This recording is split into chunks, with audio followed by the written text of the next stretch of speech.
Hi there, I'm Lee Brainerd. Welcome to Soothkeep and another edition of Prophecy in the Crucible. Today I would like to encourage your hearts with another Rapture Nugget.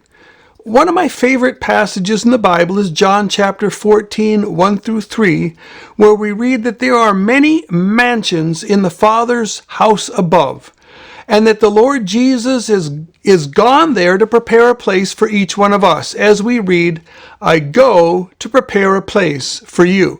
Now, this is a huge encouragement because the more we grow as Christians, the more we realize that this world is not our home. We don't belong here. We're an ill suit for this world. We feel like we don't have any permanent, secure place to lay our head, and we're longing for a better land. Now, this instability that we have down here, it involves our whole life, but we're looking primarily here at our home. We rent our home. The home that we supposedly own, we rent it from the government through taxes. If we don't pay the taxes, then they steal our home. Time and decay are working away, trying to take our home away from us. Health and financial disaster and natural disaster are stalking us, waiting for an opportunity to take our home from us. The truth is, none of us has a stable, truly permanent place down here that we can call our home. We are just passing through this barren wilderness, and the home that we have down here is just a temporary tent that we're taking with us on our pilgrim journey through the wilderness. We're all longing for the promised land as we journey through the wilderness of this life. Now, not only do we long for a perfect home and a permanent home, but we're longing for a permanent home in a permanent community, in a permanent universe where righteousness prevails and where no force or no being can take our possessions from us, where no force or being can take our home from us, and where our government cannot take our home from us. Oh, it's going to be great to be in the glories of heaven where the government gives more than it receives. What a blessing that is going to be. Now, God answers our sense of unsettledness as we go through this pilgrim journey with this promise of a mansion in heaven. Notice that he starts John chapter 14 with the line, "Let not your heart be troubled."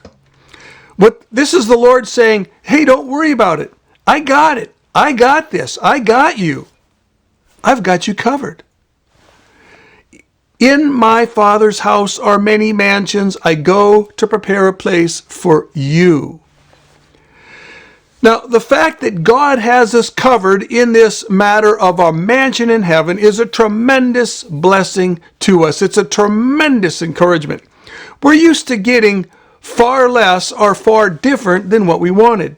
We can all remember gifts that we received at Christmas or birthday or anniversary, so on. That wasn't what we really wanted. Sometimes they were far from what we wanted. And we can remember times when people have given us help and their help was actually worse than no help at all. We've had many times we've had to go the cheap route rather than the best route, where we've had to make do with less rather than with the ideal. We've had times when we've had to go without. And we've watched great opportunities escape our grasp because we just didn't have the financial wherewithal to take advantage of the great opportunity. But folks, nothing like this is going to happen in the rapture because it is Jesus that is preparing your heavenly gift, starting with your heavenly mansion. And when you step into your mansion in heaven in New Jerusalem, folks, which is the first glorious part of your glorious, infinite, eternal inheritance, what you're going to see is going to wow you because every feature and every aspect of this home is going to be perfectly you and exactly you. You won't see one thing in it that you would change even one iota. Now, there's three amazing reasons for this perfect fit. And the first one is that God is love. God's love is flawless. It's always burning warm towards you. He's always attentive to your needs. He's never distracted. He's never unfocused. There's nothing concerning you is going to fall through the cracks. His love keeps him on top of the dad game, folks. He's always giving, always caring, and always sharing with you. The second thing that's going to make sure that this mansion is perfect for you is his omniscience. He has perfect knowledge of all your needs and desires. The Bible tells us he knows the number of the hairs on your head. Think about that. He knows your favorite colors. He knows your favorite sounds. He knows your favorite smells. He knows your favorite flavors and your favorite foods, your favorite drinks, your favorite music. He knows all about you. He knows your favorite styles of clothing. He knows your architectural preferences. He has registered every time that your heart fired up with a wow or a cool when you were looking at homes or locations or garages or decks or patios or gardens or kitchens or dining rooms or living rooms or sitting rooms or fireplaces, workshops, studios, windows, design elements, you name it. Anything that you've ever looked at about homes and yards and locations for homes that ever made your heart skip a beat, that is going to be part of your mansion in eternity.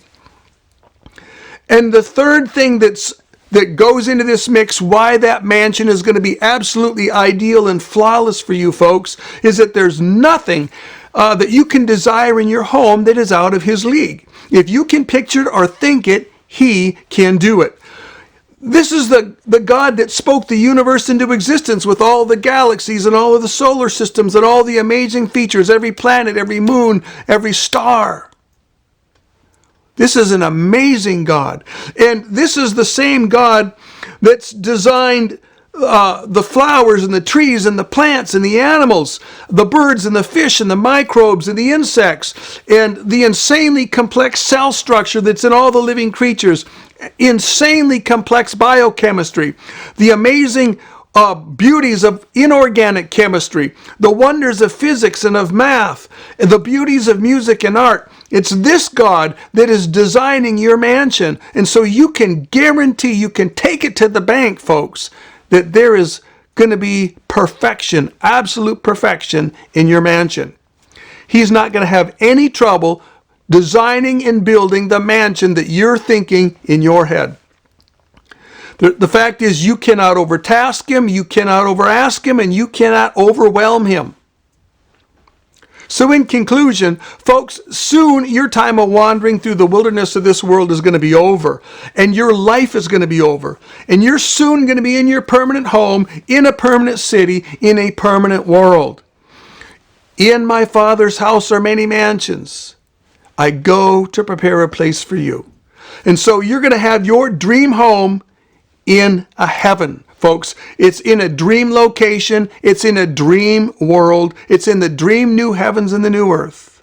And it's waiting for you. Eyes wide open, brain engaged, heart on fire. We'll see you next time.